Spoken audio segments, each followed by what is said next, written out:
Bine v-am găsit, bine v-am regăsit, dragilor din Zodia Berbec, oriunde v-ați afla. Suntem din nou împreună la o nouă lectură pentru următoarea perioadă a lunii decembrie, mai precis perioada cuprinsă între 22 până pe 28 decembrie inclusiv.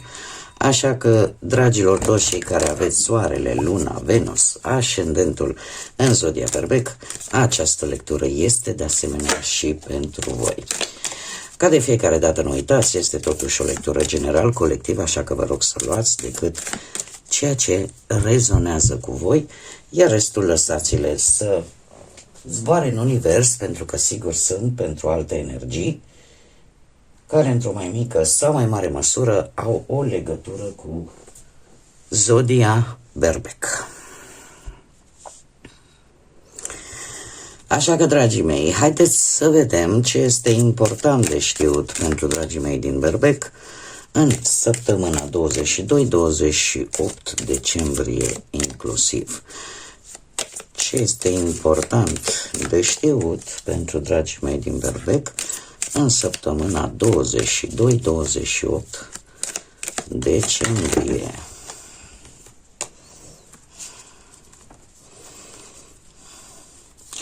Am aici un mesaj aleatoriu, dragilor, pentru probabil cineva dintre voi care veți regăsi cu acest mesaj. Se pare că un ciclu se va schimba. O etapă din viața voastră se va schimba, o etapă ce are legătură cu stabilitatea voastră, cu siguranța voastră și în care voi trebuie să acționați foarte înțelept, mai ales în ceea ce privește o întâmplare, o situație cu cineva masculin din jurul vostru. Că poate să fie, nu știu, plecând de la vecin, prieten, familie.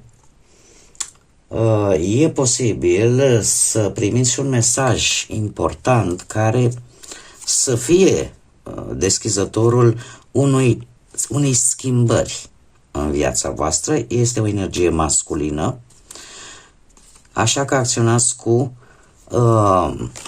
înțelepciune.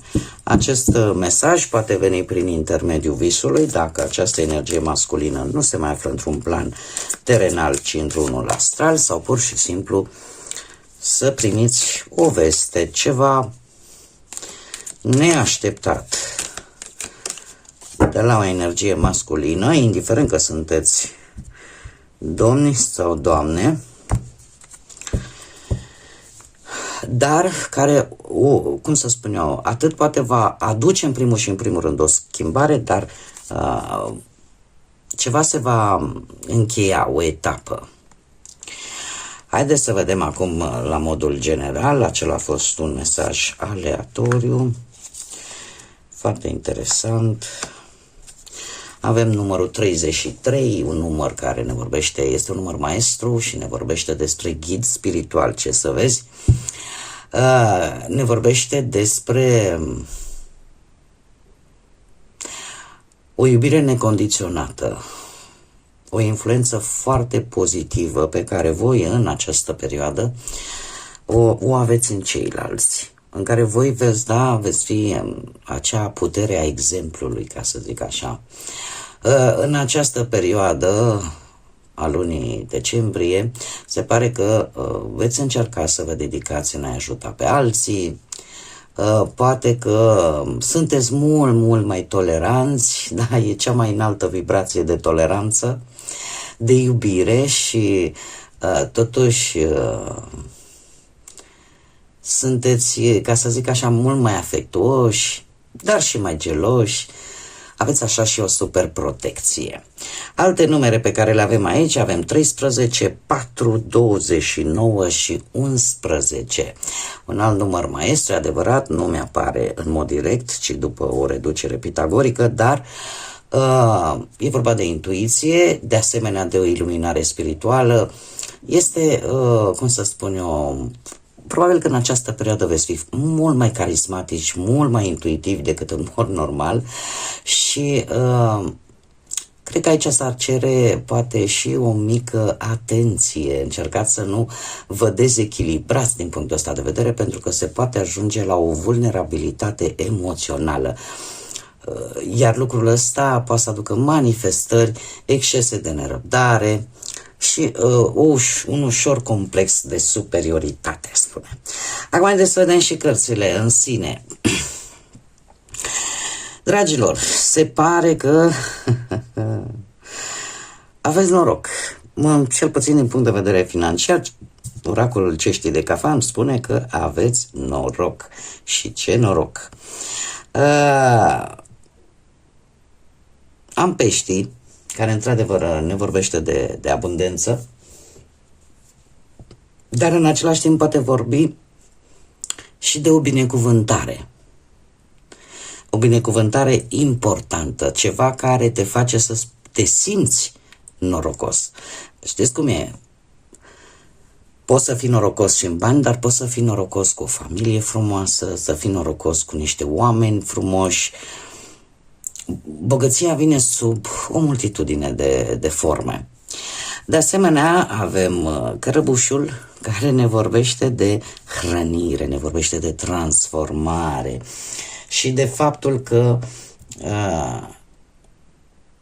în această săptămână probabil o să vă faceți mai mult timp, atât pentru voi cât și pentru cei dragi vouă. Păunul de asemenea ne vorbește de bogăție. Pentru unii păunul poate însemna chiar și ori o naștere, ori vestea unei viitoare nașteri, da? Apariției poate în familie sau în familia mare, nu neapărat poate la voi, în familia mare a unui copilaș. Nu e obligatoriu pentru toată lumea, pentru cei care se regăsesc. Pentru toți ceilalți e posibil ca această transformare și faptul că te simți norocos, norocoasă să vină chiar în urma acestei vești. Acum, ce ar mai putea să fie? Ar mai putea să fie faptul că există cineva care în această săptămână să încerce oarecum să vă impresioneze, da? Dar indiferent despre ce vorbim, nu este o săptămână, cel puțin din punctul ăsta de vedere al oracolului ceștii de cafan, nu este o săptămână rea deloc. Da? E un semn de bun augur, de abundență, poate numai pentru cei care, să zicem, poate nu-și doresc neapărat o sarcină, nu știu atunci cât de veste bună e. Mie mi-arată cărțile că totuși lucrurile sunt destul de bune. Iar dacă vorbim de bănuți, eu aș zice că e un noroc material. E un noroc material care efectiv te ajută foarte mult, poate, nu știu, să reușești să te transformi la nivel de, cum să zic eu, ceva ce tu îți dorești cu adevărat și în sfârșit poți să achiziționezi. Sau putem vorbi chiar și de o transformare internă în care, într-adevăr, îți dai seama, deci se poate. Da? Asta dacă vorbim de partea materială.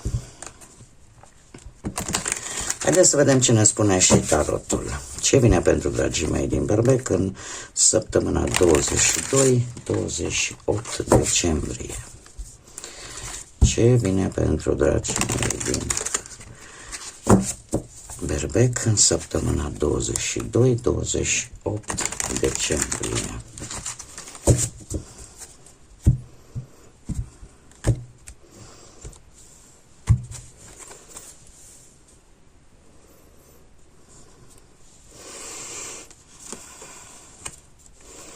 Clarificări.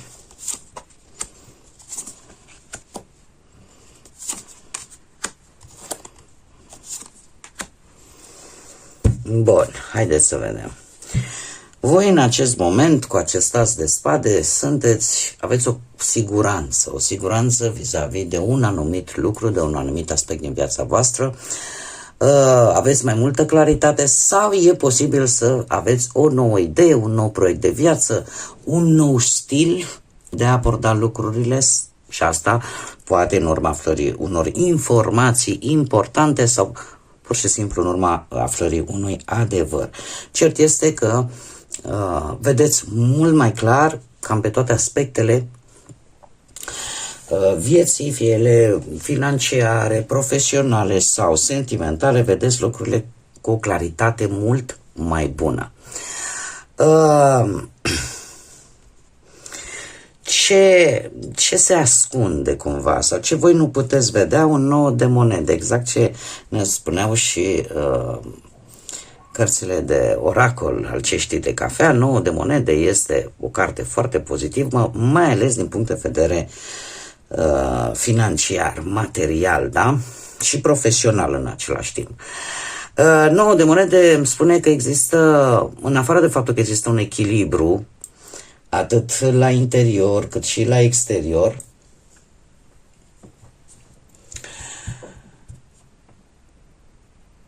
eu aș spune că sunteți într-un fel destul de norocoși. Pentru că chiar dacă ori nu vedeți, ori nu puteți vedea, ori încă nu se arată, ca să zicem așa, e posibil ori să apară o avansare bruscă, ori să apară un job, ori există aici o reușită la nivel personal cu predilecție pentru partea financiară și profesională. O veste pe care deocamdată nu a ajuns la voi, este ceva ce deocamdată nu se vede, dar este ceva la nivel personal, e o reușită. Da? E o reușită și, așa cum am mai spus, este cartea care îmi vorbește de asemenea de noroc. Dar un noroc, chiar dacă nu este, să zicem, un noroc financiar sau nu este un noroc profesional, poate să fie și un noroc sentimental, aș zice. Da? Adică chiar dacă ai avut, să zicem, puțin, vei avea mai mult și nu doar bogăție poate materială sau profesională, ci poate și o familie frumoasă, o pereche bună care să vă facă așa să vă simțiți împliniți. Dacă vorbim de relații, relațiile vor fi pline de înțelegere, de iubire, e posibil chiar și să apară o mică călătorie pentru unii dintre voi. Ce vă interesează pe voi în această săptămână? Paradoxal, un paș de spade. Dragilor, voi ați vrea așa să fiți cu ochii în 20.000 de locuri. Cavalerul ăsta pajul, de spade, sunteți foarte nerăbdători. Încercați oarecum mai ales dacă încă mai vă duceți la muncă și în această săptămână sau perioada cât mai vă duceți la muncă, da? Că se apropie sărbătorile de iarnă, da? Cele mai importante și poate mulți dintre voi intră în acele mini-vacanțe, dar e posibil să apară tot felul de conflicte. Ușoare, este adevărat. Încercați destul de mult în această perioadă mai ales dacă aveți de-a face cu persoane din zodii de aer, Gemeni, Balanță sau Vărsător, să nu răspundeți la provocări foarte tare sau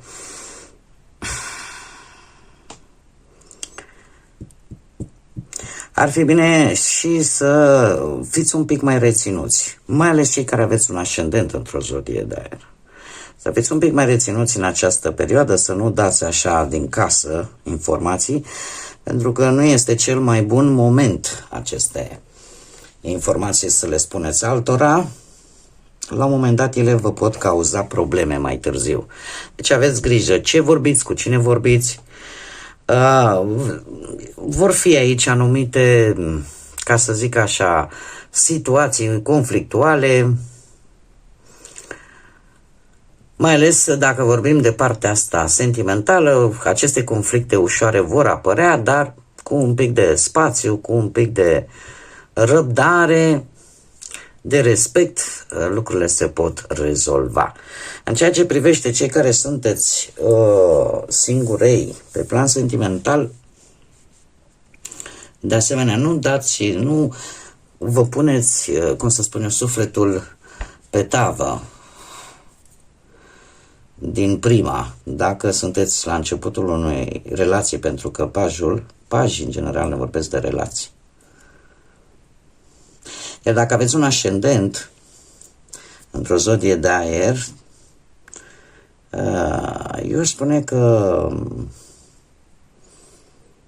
o să vă intereseze anumite bârfe, anumite lucruri care să vorbesc în sat, ca să zic așa, pe care le vorbesc alții. Veți fi foarte atenți la bârfele și informațiile pe care le auziți de la alții, ceva aici care vă intrigă, vă incită interesul.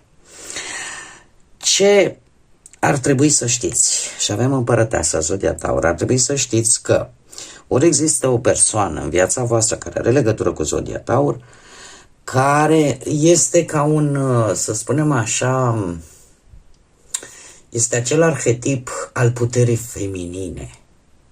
De multe ori poate vă este dificil să înțelegeți această persoană, indiferent că este femeie sau bărbat. Da?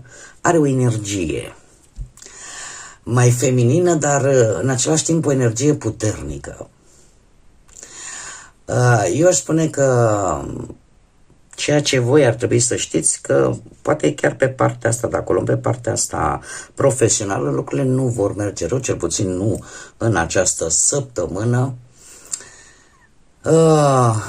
Posibil și aici ne vorbește de acea posibilitate de o avansare, de idei foarte inspirate în ceea ce privește cariera voastră profesională. Posibil unii dintre voi deja să apară, ca să zic așa, șansa unui job stabil și de lungă durată în această săptămână. Cum de asemenea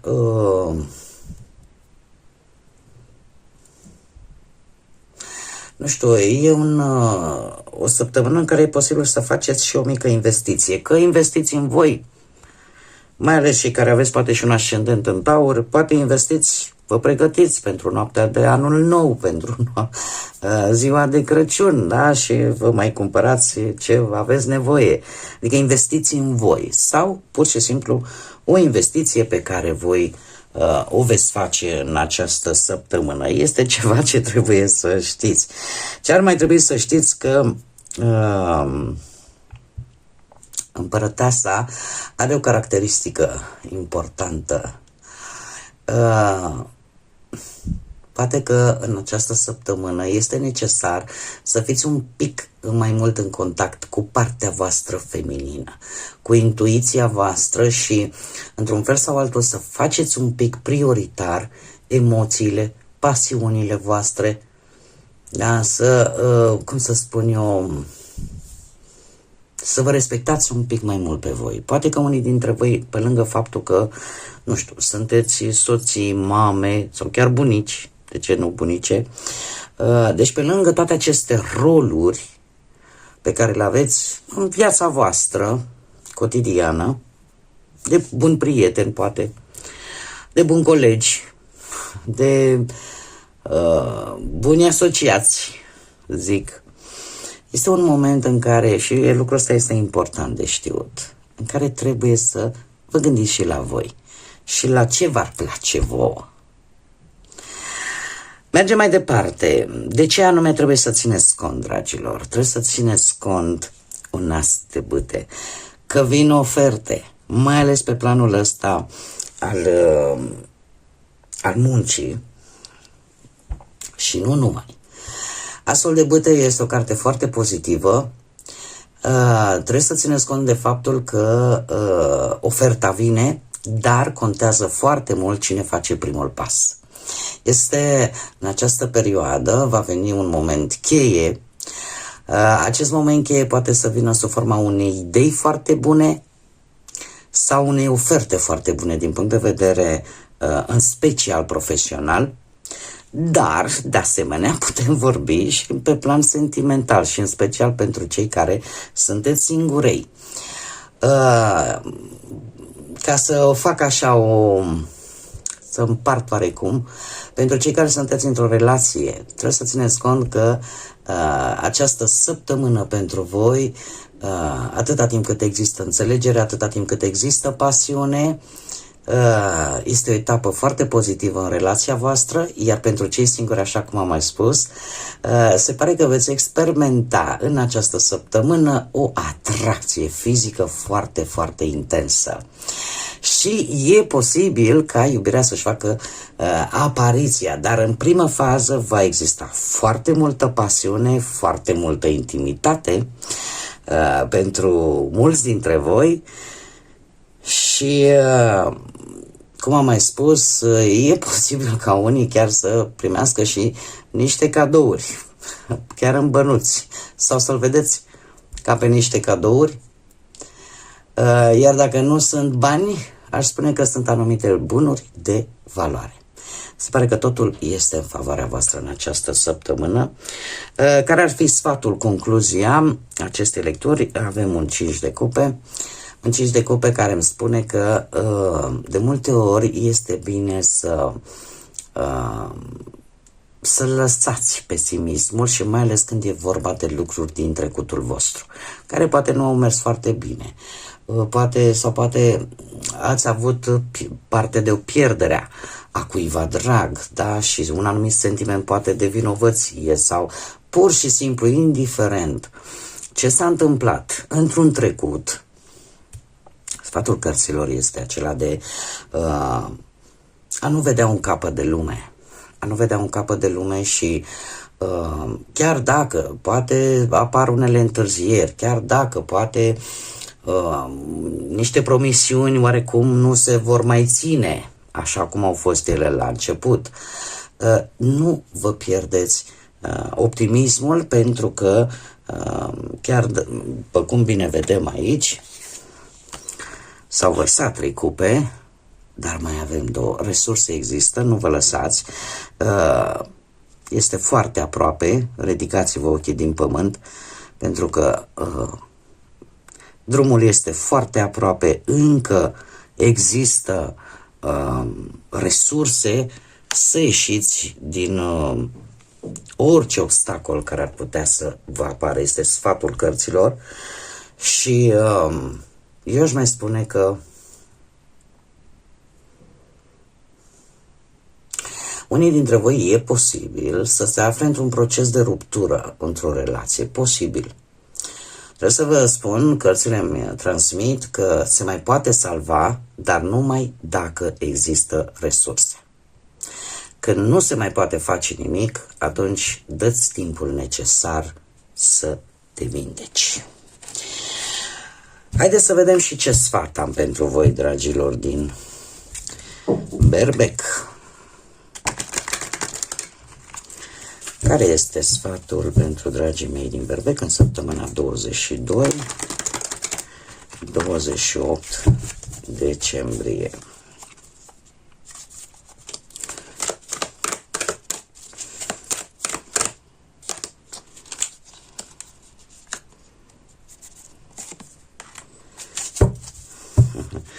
Lasă timpul divin să-și facă treaba. Câteodată timpul divin este diferit de propria noastră gândire. Dacă o anumită așteptare nu se manifestă destul de repede, după propriile tale gânduri sau propriul tău ego, ai răbdare și ai încredere în fluiditatea universală. Este acel moment în care, cum îmi place mie să spun, lucrurile trebuie să se întâmple într-un anumit moment, într-o anumită perioadă sau într-un anumit context. Probabil că, cel puțin în această săptămână, nu forțați lucrurile, pentru că totul va veni atunci când este scris să vină. da? Atunci când încercăm să forțăm anumite lucruri și vedem că nu ne iese, cel mai indicat ar fi să pur și simplu să așteptăm, pentru că vom avea surprize. Eu vă spun din experiență proprie, să ai surpriza ca respectiva problemă pentru care tu poate te-ai agitat, ai consumat energie, timp, să o rezolvi și n-ai reușit, să se rezolve, uite așa. Bun, dragilor, cam atât am avut pentru voi în această săptămână atât de minunată și atât de frumoasă. O săptămână care cuprinde sărbătoarea Crăciunului, o sărbătoare creștină. Așa că, dragilor, atât pentru toți cei care aveți această religie creștină, indiferent că sunteți catolici sau ortodoși ca și mine sau orice altă religie care celebrează această sărbătoare importantă, pentru toată lumea, dragilor, să aveți parte de o săptămână minunată, să aveți parte de multă lumină, de multă căldură sufletească, să simțiți că sunteți iubiți și că puteți dărui la rândul vostru iubire, să simțiți acea bucurie de a trăi, să simțiți acea bucurie de a împărtăși cu ceilalți lucrurile cele mai frumoase și cele mai importante din viața noastră a tuturor. O săptămână în care să fim mai buni, să fim mai darnici și o săptămână în care bunătatea să fie la rang de cinste. Crăciun fericit, dragilor, Crăciun fericit, sărbători fericite și fie ca această sărbătoare a Crăciunului să vă prindă alături de cei dragi vouă, să vă prindă în acele momente pe care vi le doriți, cu siguranță cu ardoare mulți dintre voi. Din partea mea, tot binele din lume, încă o dată, Crăciun fericit și, desigur, să fiți iubiți, dragilor.